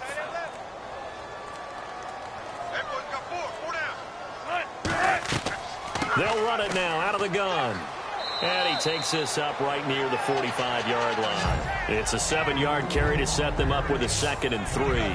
I know that every now and then we get in those meetings with coaches, and you almost want to roll your eyes when they talk about staying on schedule when they're moving the football.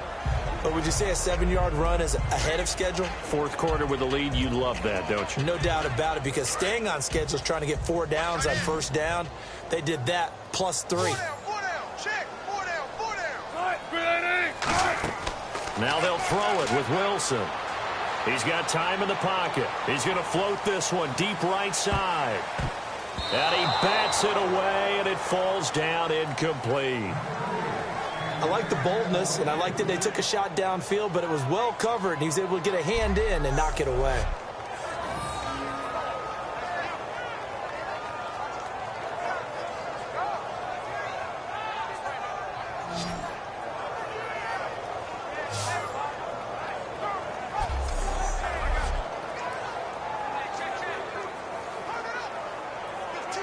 The 8th play of the drive coming up. It's 3rd and 3. 4 down. Check. They come out here in the eye. 3rd down. Here's Rawls. And they went the wrong way there. Losing yardage back at the 43-yard line. He lost 2, and it brings up 4th. He's had a big game tonight, and while no one's going to be overly concerned about that last play, you also know that the offense coordinator does not want to see that happen again. They want to get back to doing what they've been doing all game long. Here's John Ryan now as he's on to punt for Seattle.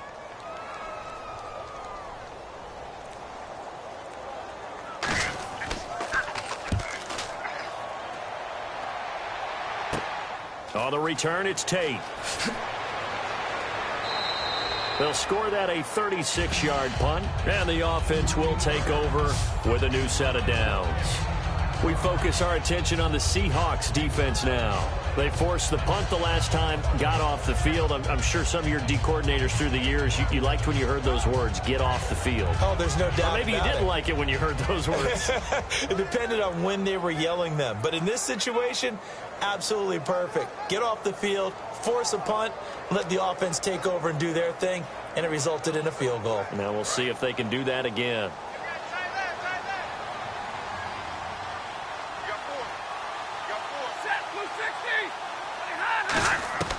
On 1st down at Stafford. He's got time. Ebron caught left side. That throw good for 4. It's 2nd down. He had time, was able to survey the field and find a soft spot in that zone coverage. And that's where it gets difficult for a defender, Brandon. You go to your spots on the field that you have to cover, and when the offense finds an area that you're not in, that's where they throw the football. And on the outside, they're playing press coverage. Alone to the right is Jones. To throw on second down is Stafford. Finding time. Ebron's got it. 4 yards on the completion, and it sets up a third down. Well, the strategy was evident there. Get it to your tight end and make it a one-on-one play with a cornerback.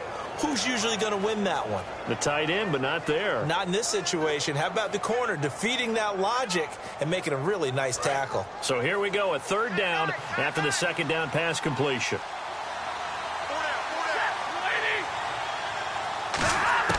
Third and 2, Stafford. And Tate's got it. And he's got the first down yardage before he's brought down at the 42. Would it be safe to say that as precise as routes are supposed to be run in the NFL, maybe they're not quite as precise in college ball? That's accurate, yeah. And I think we saw a college route in the NFL there. Just find the soft spot, find the dead zone, and find the first down. And that's what he just did.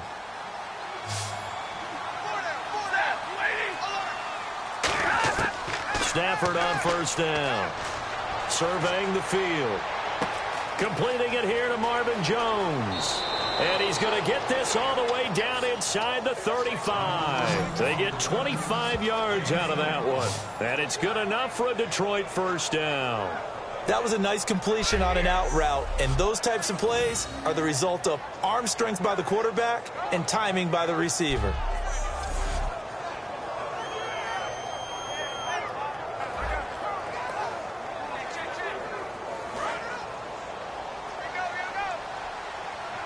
They come out 5 wide, 3 of them to the right side. On first and 10, Stafford. And Jones has it over the middle. And he'll be a little shy of the 25 here at the 26-yard line. Give him 8 on the play, and that'll make it a second down. One thing I can say pretty safely, that route is not called if you don't have a guy who can throw the ball and put some mustard on it. Because if you're going to lollipop it in the middle of the field, bad things usually happen. It takes a strong-arm guy who can rifle it in there, and they were able to successfully complete that one. Throwing again is Stafford. Caught by Jones. And taking it to the 15-yard line before he's brought down.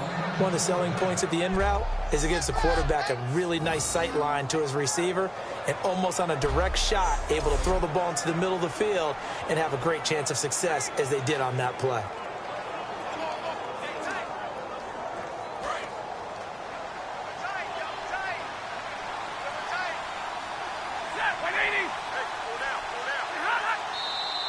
Now whistles and a flag down. Looked like one of the Lions linemen might have moved. False start, offense.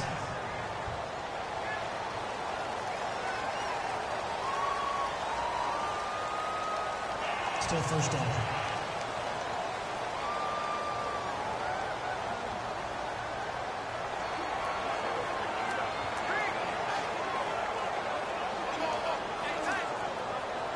So the penalty by the offense, and now they face a 1st and 15.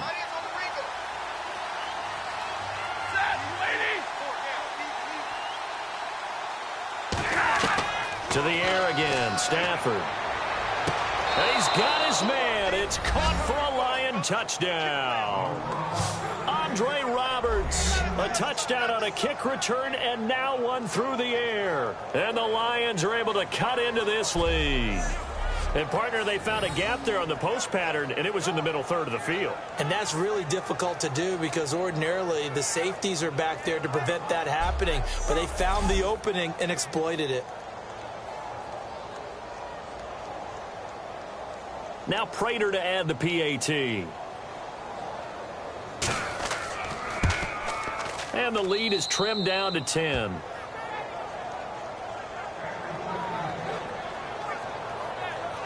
So this drive spans 7 plays, and it's capped off by a touchdown for the Lions.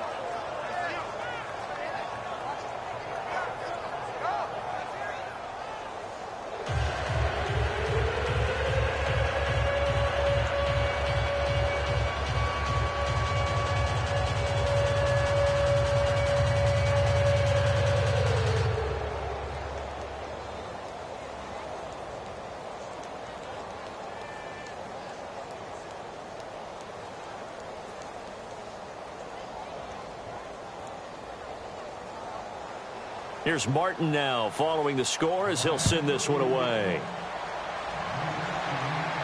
This is taken about 7 yards deep.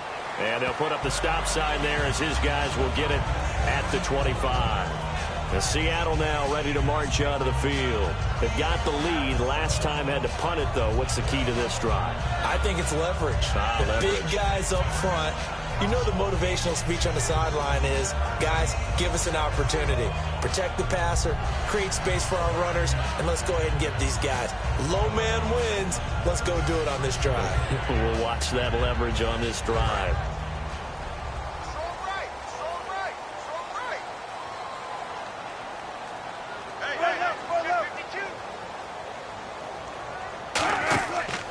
The drive begins with a run by Rawls. He takes this for 3 to the 29. Glover Quinn there on the stop.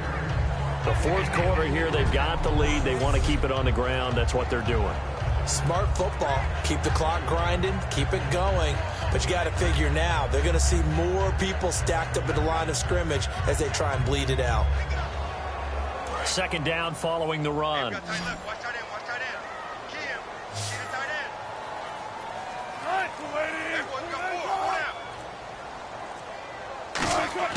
On second down, Wilson. And they will not get the connection there. It's incomplete. He was trying to get it to Jermaine Kearse. And now it's third down.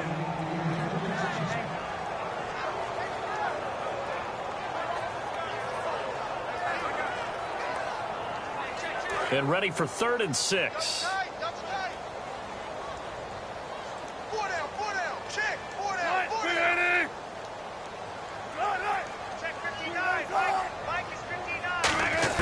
On third down, Wilson. And incomplete. He had nowhere to throw, so he just tossed it away. But that brings up 4th.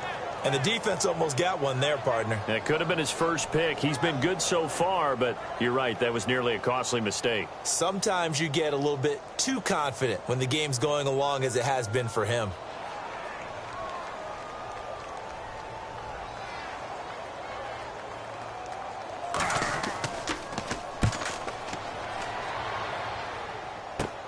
Now it's Tate.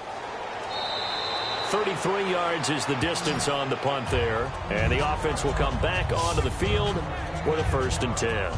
And time now for the Seahawks defense to take their spots again on the field. And a touchdown given up the last time they were out there, so maybe need to refocus a little bit.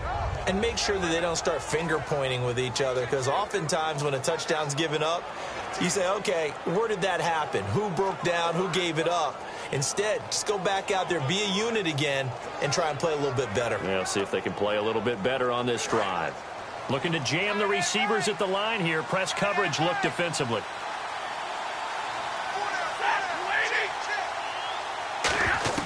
On first down at Stafford. Looking sideline, incomplete. He was trying to find Marvin Jones that time. That'll bring up second down. I hope I don't sound too rah-rah on that one, but that's the exact right throw. Either your receiver gets it or no one gets it. Give him a lot of credit for being really precise with it. Got rid of it. No one got it.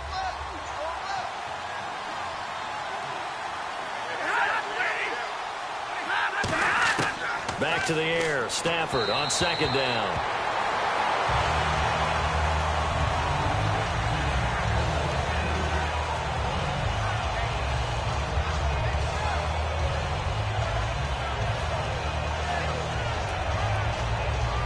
And the offense looking to pick up the first down after the second down incompletion.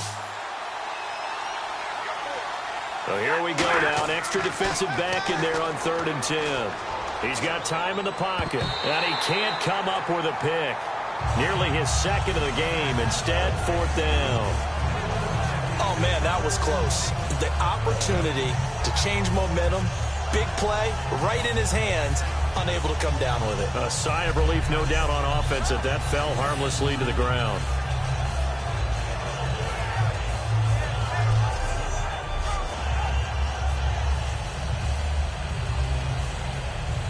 Here's Sam Martin now as he's on to punt for the 4th time tonight.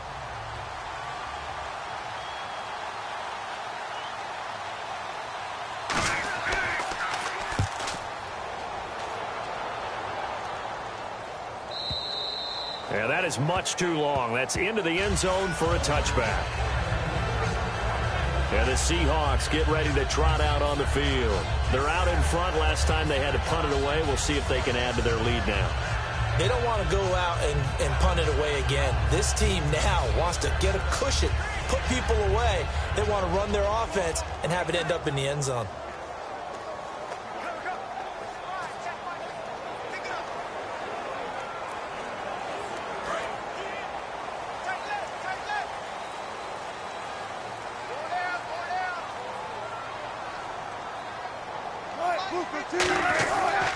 A handoff right to Rawls. And for one of the first times tonight, he's going to be held up at the line of scrimmage.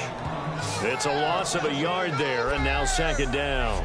From our vantage point, that was just one bad play by the offensive line in a series of really good ones tonight. But I know that they're going to be really ticked off. It's a lot like a baseball pitcher losing a no-hitter late in the game.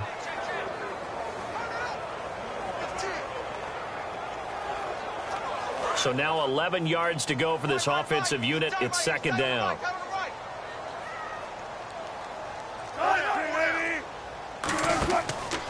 Out of the pistol, it's Rawls. And he'll get this up over the 25 to the 26. He's able to rattle off 6 on the carry, and that'll get him to 3rd and 4. On a 2nd and long, it's really nice to see an offense that has enough confidence to run the football in that situation. I think that goes back to their practice and game planning. They've seen things that they've seen on tape and in previous games that led them to believe that even in a long-distance situation, they can still run the football and gain enough yardage to put themselves in a good spot on 3rd down. An extra defensive back in the game now here for 3rd and 4. From the gun on 3rd down, Wilson. And he'll be out of bounds across the 30-yard line. It's a pickup of 6 and good enough to move the chains. And that pickup of a 1st down, that's going to leave a mark because they really needed to stop them there, didn't they? So frustrating. Defensively, you're a play away from getting that football back here down late. Tough. Now they've got to find a way to create a turnover or a takeaway. Otherwise, this one will probably get away from them. Rawls, the lone man in the backfield. And he'll get it up the middle. And he is going to lose yardage here.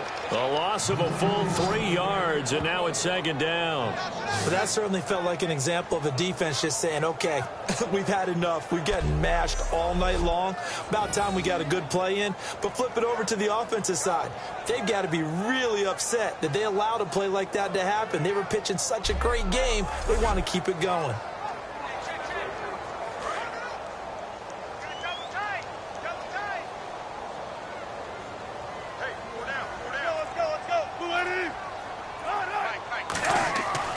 Second down, here's Wilson. He's got time. Drops it underneath for Rawls. And able to get this one across the 45 before he's brought down. And he goes for 18 there as the drive will continue. And defensively, they just don't seem to have much of an answer for this passing game. Not at all. Look at the confidence that's exhibited here. With that type of a lead, clock on their side, instead of running it, they're still throwing it, trying to pick up 1st downs and keeping the football.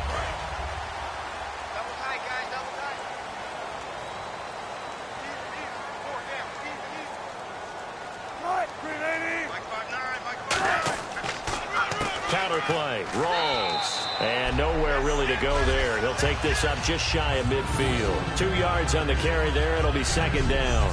That's a good play by the guys on the defensive side of the ball. Held him to a gain of 2. And that changes the playbook a little bit now for the guy calling plays. 2nd and 8. Now he's got to probably think about going to the air instead of maybe staying with the ground game. See if they stay on the ground for second down.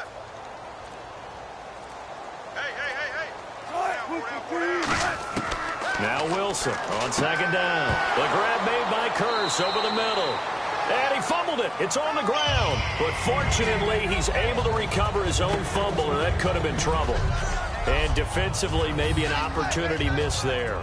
No doubt about it. When that ball's out, all you're thinking about as a defender is, this is our chance to make a huge play. Instead, he's able to recover his own fumble. And big sigh of relief, huh? Yeah, usually those wide receiver fumbles, there's open space around for the defense, but not there. He hops right back on it. Fresh set of downs here. In the slot on the right is Graham. They'll run it now out of the gun. And they went the wrong way there. Losing yardage back at the 43-yard line.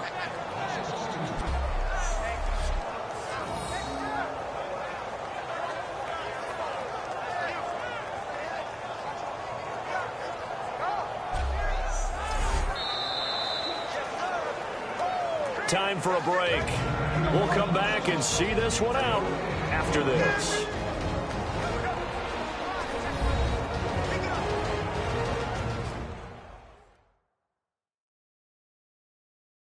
So it's Seahawk football as we march toward a conclusion. They've got a second down now as they look to salt this one away.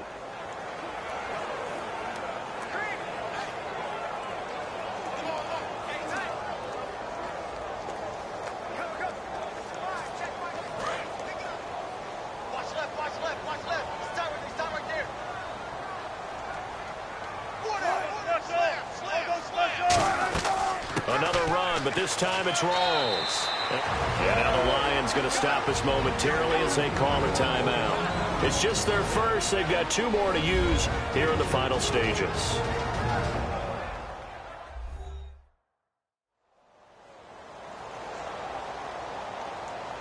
And now following that timeout, the defense back out onto the field.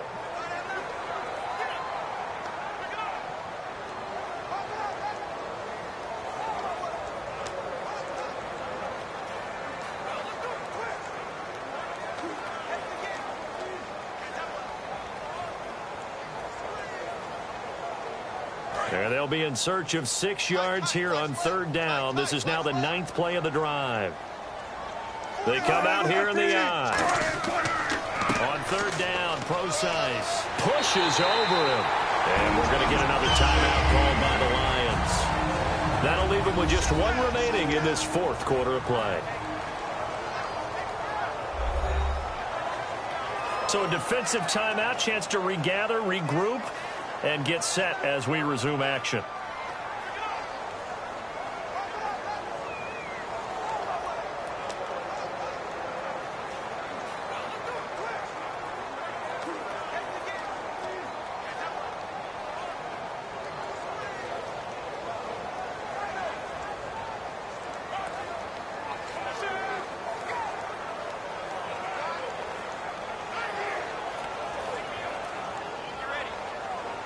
And a really long drive here, and it goes on and on.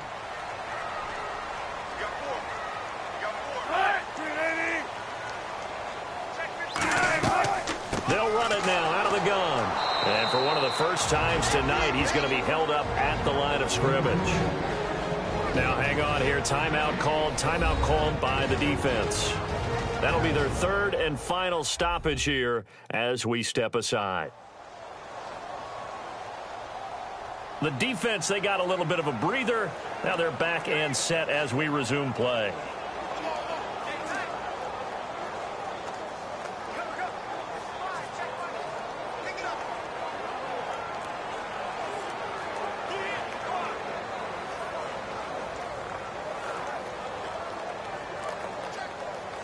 Offense looking to avoid a 3rd and long. It's 2nd and 10.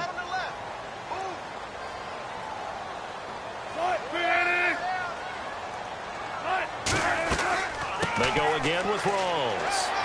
And able to push his way forward here for a good little gain. Give him 4 on the ground there. They're now left with 3rd and 6. Well, if you're a football guy, that's a pretty run because everyone is in sync right there. Obviously, the guy carrying the ball, but how about the people up front? Leverage, athleticism, they created some nice space for him. Ooh, long drive. The defense just cannot seem to catch a break and get off the field. Defense thinking pass. They've got the nickel set out on 3rd and 6. Here's Wilson. He'll dump it off to Procise. And he will have the first down inside the 10 to the 9-yard line. Cool under pressure right there, escaping the pocket and finding what I think was not his primary target. And some of these guys are just so comfortable getting outside of the pocket. that they'll do it on purpose. It doesn't even need to be a breakdown. They move, and they know it affects the defense, because a lot of times you get lost in coverage in the secondary, and I think you're exactly right. Wasn't his primary target. Found a secondary guy who sprang open, probably because of his movement out of the pocket. The Seahawks in victory formation as they go ahead and take the knee.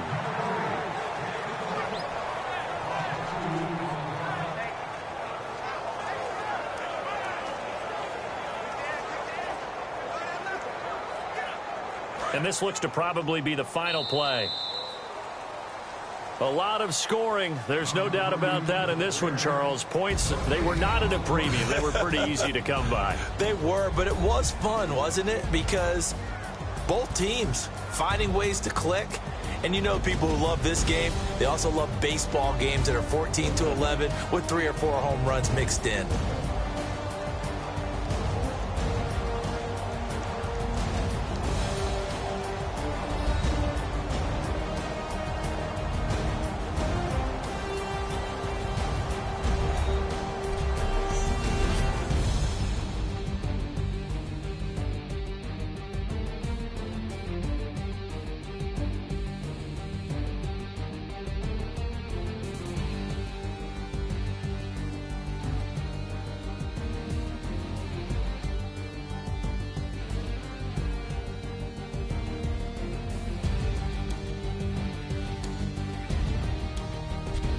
That'll do it for us. For Charles Davis and all our hardworking crew, I'm Brandon Gaudin. You've been watching the NFL on EA Sports. For more, find us on Twitter at EA Madden NFL.